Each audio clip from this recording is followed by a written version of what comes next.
Sementara itu, MAG mengesahkan juruterbang yang ditahan di Indonesia itu tidak mengendalikan penerbangan pada hari dia ditahan. Sri Paduka Baginda bertitah langkah itu penting bagi membendung kegiatan penyeludupan dadah dan mengekang jenayah rentas sempadan. Semua juruterbang juga diwajibkan melengkapkan penilaian I'm Safer sebelum penerbangan.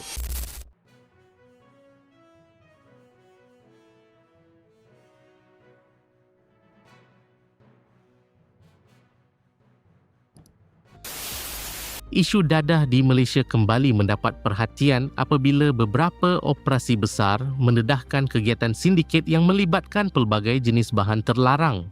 Dalam satu operasi, Jabatan Kastam Diraja Malaysia melaporkan rampasan 4.83 tan dadah dengan nilai keseluruhan sekitar 300.72 juta ringgit. Pihak berkuasa juga mengakui bahawa sindiket semakin mencabar untuk ditumpaskan kerana ada rangkaian lama yang mempunyai kekuatan kewangan dan sentiasa mengubah taktik operasi. Lebih membimbangkan, sindiket turut dilaporkan menggunakan media sosial untuk memperdayakan individu menjadi keldai dadah termasuk dengan tawaran pekerjaan dan percutian yang kelihatan menarik. Jadi persoalannya, adakah ini sekadar kes terpencil atau menunjukkan rangkaian penyeludupan dadah semakin berani menggunakan pelbagai laluan dan modus operandi? Dan apabila kes-kes melibatkan warga Malaysia di luar negara turut mendapat perhatian, persoalan mengenai kawalan di pintu masuk serta rangkaian penyeludupan rentas negara menjadi semakin penting. Namun jangan membuat kesimpulan tanpa bukti. Yang jelas, perang terhadap dadah bukan sekadar soal menangkap pembawa atau pengedar, tetapi juga membongkar siapa yang berada di belakang rangkaian tersebut.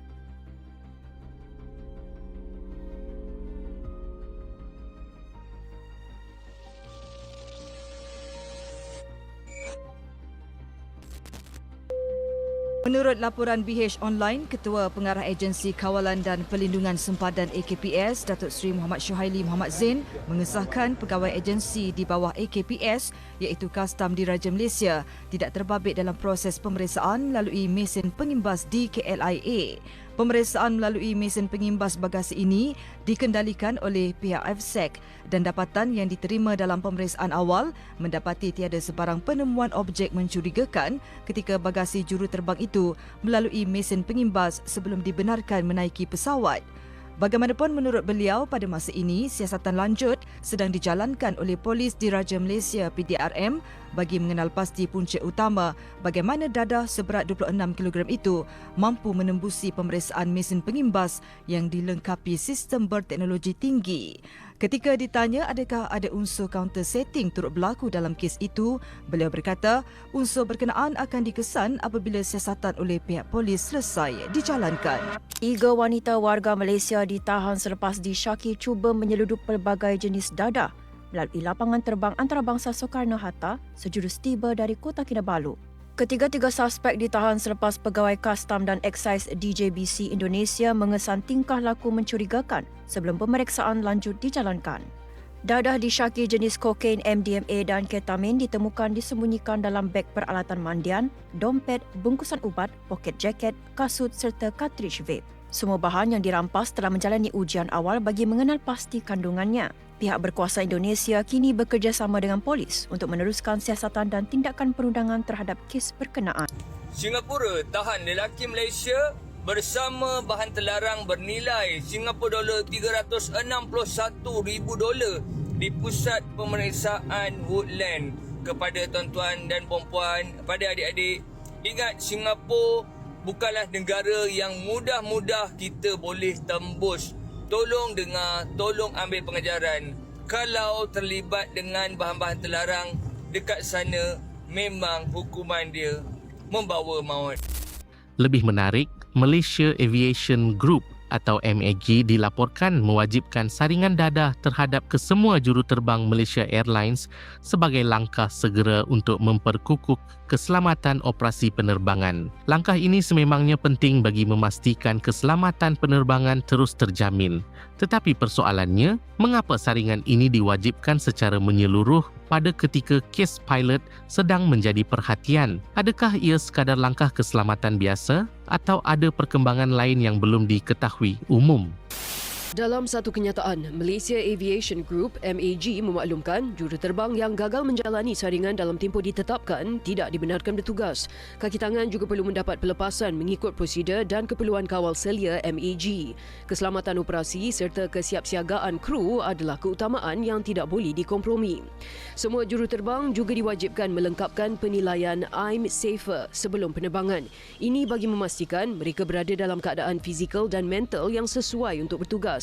Penilaian kendiri itu meliputi aspek kesihatan, pengambilan ubat-ubatan, tekanan, pengambilan alkohol, keletihan, emosi serta tahap latihan. Malaysia Aviation Group ataupun MAG kini mewajibkan saringan dadah terhadap kesemua juruterbang Malaysia Airlines. Langkah ini diambil sebagai tindakan segera untuk memperkukuh aspek keselamatan operasi penerbangan. Keputusan ini pastinya menjadi perhatian ramai kerana tugas seorang juruterbang melibatkan keselamatan ratusan penumpang dalam setiap penerbangan. Namun persoalannya, adakah saringan ini sekadar langkah keselamatan biasa atau ada perkembangan tertentu yang mendorong MAG mengambil tindakan segera? Apapun, aspek keselamatan penerbangan kini jelas menjadi keutamaan. Ketika ini, 69 anggota GSJN sudah ditempatkan di KLIA. Tambahnya, polis sudah merakam keterangan 2 petugas keselamatan penerbangan AFSEC bagi membantu siasatan berhubung kes penahanan juruterbang di Indonesia itu. Tiada tangkapan dibuat setakat ini. Bagi membantu siasatan berhubung kes penahanan juruterbang di Indonesia itu. Tiada tangkapan dibuat setakat ini. Kes pilot ini masih menjadi perhatian, tetapi ada beberapa perkara yang membuat ramai mula tertanya-tanya. Kes seorang juruterbang yang sedang hangat diperkatakan kini kembali menjadi perhatian. Sementara itu, MAG mengesahkan juruterbang yang ditahan di Indonesia itu tidak mengendalikan penerbangan pada hari dia ditahan. Lelaki berkenaan sebaliknya adalah pegawai kedua yang bertugas sebagai pemerhati di tempat duduk tambahan kokpit. Individu itu juga tidak bertugas selama 2 hari sebelum ditahan pihak berkuasa Indonesia. Tegasnya, pesawat terbabit dikendalikan dengan selamat 2 juruterbang yang layak. 29 Julai lalu, juruterbang berusia 39 tahun itu ditahan di Jakarta kerana didakwa cuba menyeludup lebih 70,000 pil ekstasi bernilai lebih 13 juta ringgit. Dan yang menarik perhatian, Yang di-Pertuan Agong, Sultan Ibrahim Iskandar turut menegaskan bahawa aspek keselamatan di pintu masuk negara perlu terus diperkasa. Ini termasuk penguatkuasaan yang lebih berkesan, pemantauan secara berterusan serta kerjasama yang lebih erat antara agensi berkaitan. Persoalannya, mengapa aspek keselamatan di pintu masuk negara kini kembali diberi penekanan? Adakah ia sekadar langkah memperketat prosedur keselamatan atau ada kelemahan tertentu yang mahu diperbaiki? Sri Paduka Baginda bertitah langkah itu penting bagi membendung kegiatan penyeludupan dadah dan mengekang jenayah rentas sempadan yang boleh mengancam keselamatan dan ketenteraman awam. Baginda menegaskan aspek keselamatan di pintu masuk negara perlu terus diperkasa melalui penguatkuasaan yang lebih berkesan, pemantauan berterusan dan kerjasama erat antara agensi berkaitan. Titah itu menyusul selepas beberapa insiden membabitkan rakyat Malaysia yang ditahan di luar negara atas kesalahan berkaitan dadah. Antaranya penahanan seorang juruterbang Malaysia berusia 39 tahun di lapangan terbang antarabangsa Soekarno-Hatta, Jakarta 28 Julai lalu kerana disyaki cuba menyeludup lebih 25 kg pil ekstasi. 3 hari kemudian, 3 lagi warga Malaysia ditahan di stesen kereta api Hanyai, Thailand kerana didakwa cuba menyeludup 87 kg syabu yang disembunyikan di dalam bagasi dan beg galas.